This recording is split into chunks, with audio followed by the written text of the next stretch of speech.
let me introduce you to Ted. So, this is Ted. You just saw him. The deer walking in on the intro. This is him. Gave him his name for the hunting public. A little shout out to them. Love watching their videos. And of course, Ted. Why did I name him Ted? Because he's a stud, he's a beast, and he's scarred up.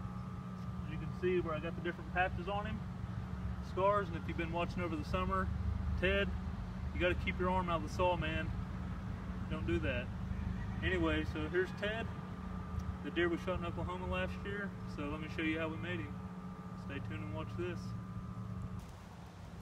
Knees, kind of hide.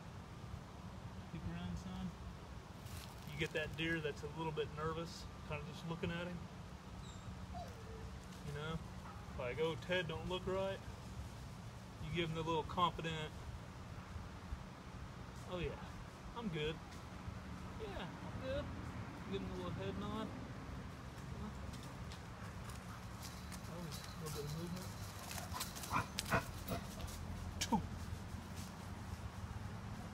All we're looking for is one deer to just be, come in. So we're going to give it a shot. Stay tuned. Alright, so we're on a new adventure here with the ICU Outdoors. You can see the buck I shot up there in Oklahoma with Tim here. So what we're going to try to do is do a little redneck tanning here. We're going to try to get this thing all cleaned up where we leave the fur on. So Tim and I, we're going to try to make our own little stalking decoy. Look like a pretty fur on him. So we're going to try to make a decoy ourselves so we can do some stalking next year. As you can see, I got a bunch of debris in here. Everything I want to clean up. All this fat, all this meat got to scrape off. So that's what I'm about to do here. Put this board down and got a whole lot of work to do. Alright, I'm sorry y'all can't see it very well. That's just a hole there. But as you can tell, most of it's cleaned up. This has been a royal pain in the bottom. Got that all scraped up. Sorry it's dark in my garage here. But about to throw some salt on it. Then we're going to fold it up and set it so the salt can pull the moisture out and dry it out. So let me put some salt on it and show you what that's like. Alright everybody, so here's what I did.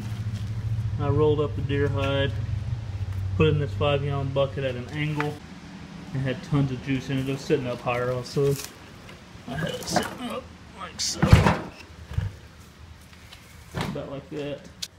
But then I took the juice, it's about 2.5 inches deep in that bucket, took it out there and dumped it. So what I'm about to do is lay it over this little container, scrape all that old salt off, salt it again.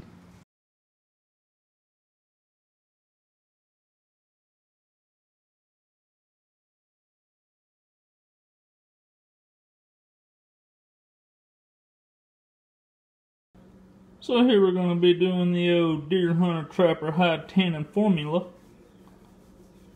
Easy home tanning. So this is already pre-mixed and everything. It is August the 9th. Yes, August 9th. Shot that deer back early November. Salted the mess out of it as you've seen earlier. Hung it out to dry. All the fur's still on, so that's good. Got this stuff off Amazon. Anyways, so the directions here. Says start with fresh green skin. We're not doing that. Tan with hair on. Said salt the flesh side well for 24 hours. Repeat. Well, it's been salting for months. So down here we're going to give it the old salt bath. Right here we got 3 pounds of table salt. So what I'm going to do is cook up some salt and get it real super concentrated and pour this into a 5-gallon bucket when all the salt is dissolved. So we just put our 5 gallons of water in our trash can. That leaf out. A 5-gallon bucket full of water. Here's the hide, skin side. Here's the fur. Go ahead and get it around. Yeah. can tell she's pretty stiff. But, like I said, it's been months, and all I've put on there is salt. That is it. So, fur's still good. So, got the salt cooking. About to mix it in here, let it cool off a little bit. I'm going to roll that up and put it in there for about 8 hours, 6 to 8 hours, what it says. So, see what it looks like and stick around.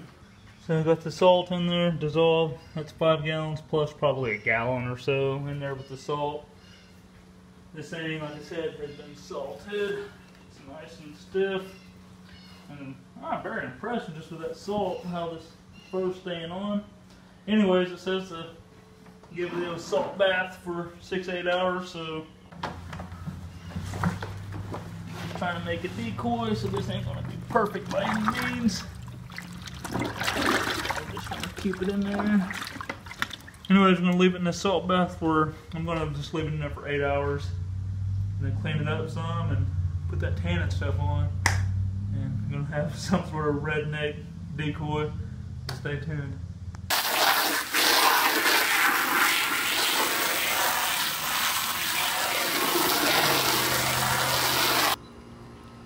Just washed it off with the old Dawn.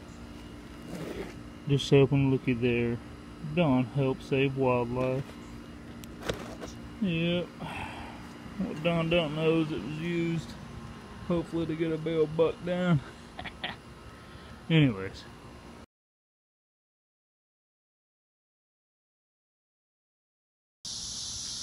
Alright, so here we go. We're down here now on step 8. Nope, 7. So warm the high tanning formula, which is this stuff. I put it in a pot of hot tap water for 30 minutes. We put it in there for about 45. It's supposed to be warm when you do it, so they could have just said leave it outside in this Texas heat, but it didn't. Anyway, so we lay it flat, and I said either put it on with a brush or with gloved hands. And you got some gloved hands. So I said just massage it in firmly. Just work it all over so as you can see. The camera don't show it too much injustice, but it's worked in there. Okay. Alright, so we're tanning the hide, and then it dawned on us, how are we going to do this head? So, my thought is some good old great stuff. Some expandable foam. So I was going to just throw it in a box, let it harden up, and then go to carving. And as you can see here, the old deer head, here, kind of a teardrop shape, skinny on the side here. So, talking to Tim, how brilliant he is, he suggested one of these.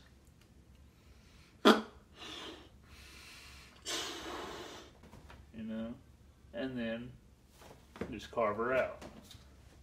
That being said, hopefully this has enough pressure to fill it up, and hopefully this don't eat this and just pop it. So we're going to do it outside. Here goes nothing.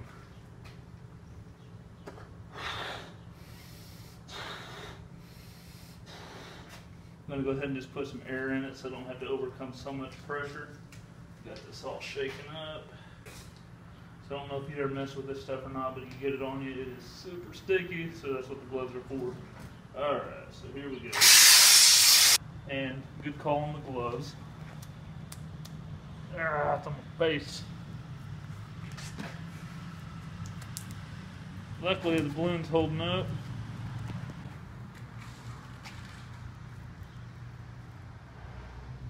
Well, we're going to stop there and see what happens. I'll check on it in a couple hours. I'm going to go wash my face.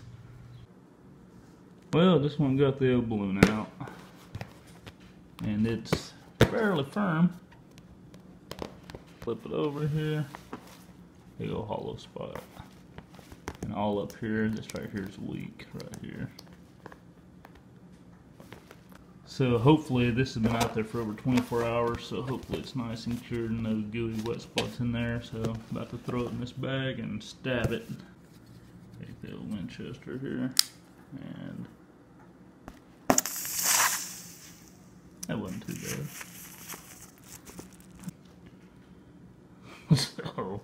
So peel the balloon off, and this is what we run into. Let's see if I can, there we are. All these nice, wonderful bubbles. So clearly this is where it sit down on the shelf, so everything went up, all the bubbles and foam and everything, air went up, and all this liquidy stuff just settled down at the bottom. But yeah, this whole cavity down here is like that, so I'm about to dump this out, finish getting this balloon off. I have to cut all this nasty stuff out, and then we'll reapply some more. Alright, so there's the big cavity. I scooped all that junk out, started pulling the balloon off some, you can see there. But I'm gonna let this sit up in the sun and then just bake completely through. Yeah, that didn't work too good. Alright, so I'm back at it here. So my little balloon, I don't know if this is gonna work, we're gonna try. So the whole spot that was caved in there, I just took some more of it, put down in there and took that stick and knocked all the air pockets out of it. So, well, we're gonna switch gears a little bit. So right here's gonna be the head, as you can see. Top of the head, got it kind of carved down, little spot for the eyes. And the side, it's gonna be short, so gotta add some to it for the snout and to give it a better shape.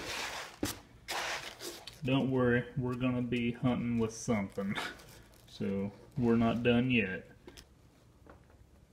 So here's my reference. This right here's the Oklahoma buck from a few years ago. So here's the reference to it. So as you can see, the neck is right there, so you can see the snout needs to come out more, and then straight on, I got him turning just a little bit. So just real rough cut on my phone, but it's very, very light. We're about to go in there and play with some paper mache.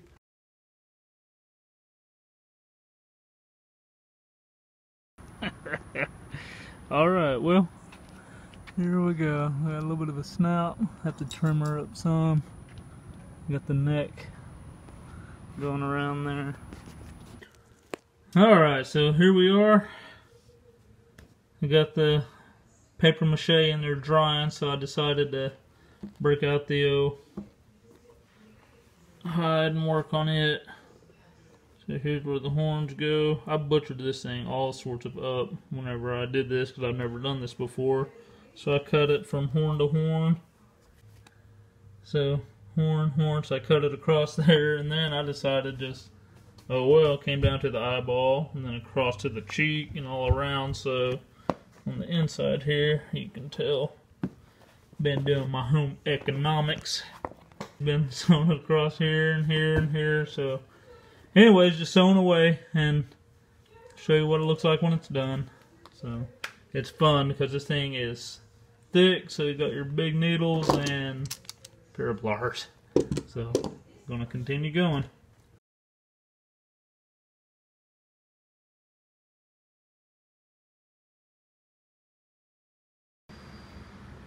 Alright, so there's the rough cut of the wood. Did 2 of them. I wouldn't want to make it thick. This stuff is super light, so shouldn't be too bad.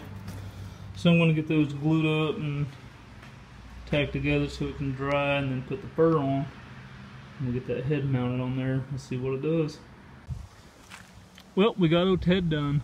I think I might put a little bit of brush or something between his legs. That way when we're moving around they can't really see up under there.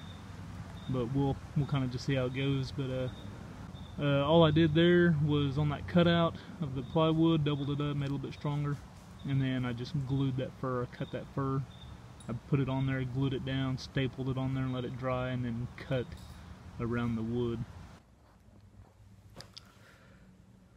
One final note is there's 2 things I'm worried about. One, some big buck coming up wanting to fight, and I'm not ready to fight. I don't want to get whipped. 2, some crazy hunter out there shoot me. So I'm gonna set some rules here. If I get shot, whoever shoots me has to promise they're gonna get me mounted and put me right above their fireplace. Deal? Anyways, we're gonna see if we can sneak up on a big boy with this thing.